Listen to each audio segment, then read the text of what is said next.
Israeli forces have intercepted a number of boats that are part of a flotilla attempting to break the naval blockade of Gaza. Dozens of activists have been detained, including Swedish climate campaigner Greta Thunberg. So for more on this, I want to bring in CBS News senior foreign correspondent Debora Patta, who's following developments for us from Jerusalem.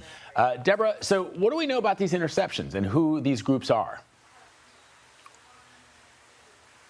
Well, Vlad, virtually all the boats from the Global Samud flotilla and those aboard have been transferred to an Israeli port where they will be deported back to their homes.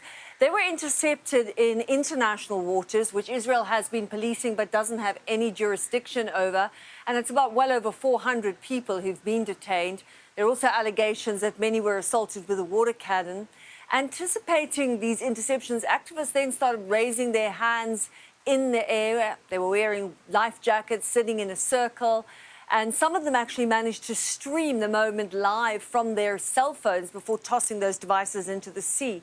Now, the flotilla, which started out with more than 40 boats, was carrying a symbolic amount of humanitarian aid to Gaza. Its main goal, they said, remained to break Israel's illegal siege and end the ongoing genocide. Israel has dismissed it as a provocation, and obviously they deny charges of genocide. Multiple countries who had citizens on board the flotilla have criticized the interception, saying it is a violation of international law. Vlad? All right. And Deborah, let me ask you about the region and the awaiting of this response from Hamas, because the president of the United States has proposed a peace plan. Prime Minister Benjamin Netanyahu has agreed in principle to that plan. Any movement on that front from Hamas?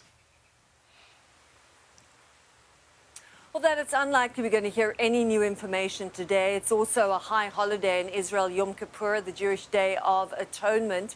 Hamas has met with officials from countries like Qatar and Egypt over the past few days in Doha and is still considering its response. Inside Gaza, Palestinians are desperate for an end to this war. They just long for this to be over. And while many believe that the proposal really favors Israel, they say they are prepared to accept any deal that stops the bloodshed right now. We understand that within Hamas, there are possibly two strands of thought. Some want to accept the deal almost unconditionally. Others say they need guarantees that Israel will withdraw from Gaza. And there is concern over calls for the disarmament of Hamas and its possible exile from Gaza. Qatar and Egypt, who are really the two key mediators, say it requires more negotiations also on certain elements, Vlad. So maybe tomorrow there'll be news. It would be good for that bloodshed, as you say, to stop. And so hoping that Hamas takes the deal. Debora Patta, thank you very much, my friend. Appreciate it.